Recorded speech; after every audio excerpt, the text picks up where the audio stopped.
Productivity number 2, plan your day advance.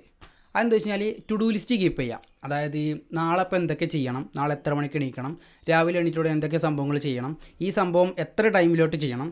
അതിലിപ്പോൾ ഒരു example പറയുകയാണെങ്കിൽ എൻ്റെ ഒരു കേസിൽ പറയുകയാണെങ്കിൽ ഒരു 5 മണിക്ക് എണീക്കുക, പ്രയർ കാര്യങ്ങളൊക്കെ കഴിഞ്ഞിട്ട് എന്ത് ചെയ്യുക, ഒരു 10 മിനിറ്റ് മെഡിറ്റേറ്റ് ചെയ്യുക, ഒരു 10 മിനിറ്റ് ഓടാൻ പോകുക, എന്നിട്ട് വീഡിയോ എടുക്കുക, സ്ക്രിപ്റ്റ് ചെയ്തുക, ഇംഗ്ലീഷ് വായന, അതുപോലെ തന്നെ വീഡിയോക്കില്ല അടുത്ത വീഡിയോക്കില്ല സ്ക്രിപ്റ്റ് സബ്സ്റ്റാക്ക് പറഞ്ഞ ആപ്പിൽ അപ്ലോഡ് ചെയ്യുക. ഇങ്ങനെ ഓരോരോ പിന്നെ വീഡിയോ അപ്ലോഡ് ചെയ്യുക, വീഡിയോ എഡിറ്റ് ചെയ്യുക, വീഡിയോ അപ്ലോഡ് ചെയ്യുക, ഇങ്ങനെ ഓരോരോ സംഭവങ്ങൾ എത്ര സമയം മുതൽ എത്ര സമയത്തേക്ക് വരെ എന്ന് എന്ത് ചെയ്യുക, ജസ്റ്റ് എന്ത് ചെയ്യുക, ഒരു ടു ഡു ലിസ്റ്റ് കടക്കണിന് മുന്നേ, അതായത് നാളേക്ക് വേണ്ടിയിട്ട് എന്ത് ചെയ്യുക, ഇന്ന് കടക്കണിന് മുന്നേ എന്ത് ചെയ്യുക, ടു ഡു ലിസ്റ്റ് കീപ്പ് ചെയ്യുക. എന്നിട്ട് നിങ്ങളത് ഏറ്റവും കൂടുതൽ കാണുന്ന സ്ഥലത്ത്, ഇപ്പോൾ എക്സാമ്പിൾ പറയുകയാണെങ്കിൽ കണ്ടോ, ഞാനൊരു ടു ഡു ലിസ്റ്റ് ഞാൻ ഇവിടെ ഉണ്ടാക്കി വെച്ചേക്കും.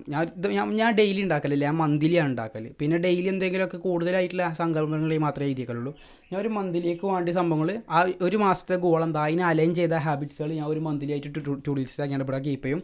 ഞാൻ രാവിലെ അപ്പോൾ ഇതിൻ്റെ ടു ഡു ലിസ്റ്റ് ഉണ്ടാക്കിയാൽ അതിൻ്റെ ബെനിഫിറ്റ് എന്താ വെച്ച് കഴിഞ്ഞാൽ, രാവിലെ നീച്ചിട്ട് നമുക്കൊരു അവയർനെസ് ഉണ്ടാവും. നമ്മളെ ബ്രെയിനിന് ഇത് കാണുമ്പോൾ തന്നെ ഒരു അവയർനെസ് ഉണ്ടാവും. സോ ഇത്ര മണിക്ക് എണീക്കണം, ഇത്ര മണിക്ക് എണീറ്റ് ഒരു 10 മിനിറ്റ് ബുക്ക് വായിക്കണം, 10 മിനിറ്റ് പോഡ്കാസ്റ്റ് കേൾക്കണം, പിന്നെ വീഡിയോ എടുക്കണം, വീഡിയോ എഡിറ്റ് ചെയ്യണം, വീഡിയോ ഷൂട്ട് ചെയ്യണം. അതൊക്കെ അങ്ങനെ കുറച്ച് സംഭവങ്ങളുണ്ടെങ്കിൽ നമുക്കൊരു അവയർനെസ് കിട്ടും, എന്ത് ചെയ്യണമെന്ന് നമുക്കറിയും. പിന്നെ അതെന്താ വെച്ച് കഴിഞ്ഞാൽ നമ്മളെ പിന്നെ ഒരു ബെനിഫിറ്റ് തന്നെയാണ്. നമ്മളിത് പറഞ്ഞ മാതിരി അറിയണത് കൊണ്ട് എന്ത് ചെയ്യില്ല, നമ്മൾ തന്നെ ഡൗട്ട് അടിച്ചില്ല, ഇന്നിപ്പോൾ എന്താ ചെയ്യുക, അത് കഴിഞ്ഞിട്ട് ഇപ്പോൾ എന്താ ചെയ്യുക, ഞാൻ ഇപ്പോൾ ഒന്നും ചെയ്തില്ലേ, എന്താ ചെയ്യുക, ആ ഒരു ഡൗട്ടും കാര്യങ്ങളും എന്താ ചെയ്യുക കഴിഞ്ഞിട്ട് എന്താ ചെയ്യുക, ആ ഒരു ഇതൊന്നും ഡൗട്ടൊന്നും ഉണ്ടാവില്ല.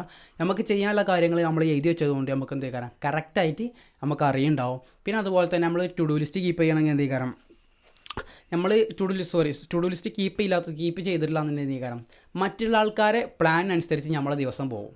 അപ്പോൾ ചിലപ്പോൾ ഫ്രണ്ട്സ്, പൊളിറ്റീഷ്യൻസ്, അതേപോലെ തന്നെ സോഷ്യൽ മീഡിയ ഓലൊക്കെ പ്ലാൻ ചെയ്തു ദിവസം, ഓല പ്ലാൻ ദിവസത്തെ നമ്മൾ പോകേണ്ടി വരും. കാരണം നമുക്കറിയില്ല ഈ സമയത്ത് എന്താ ചെയ്യേണ്ടത്.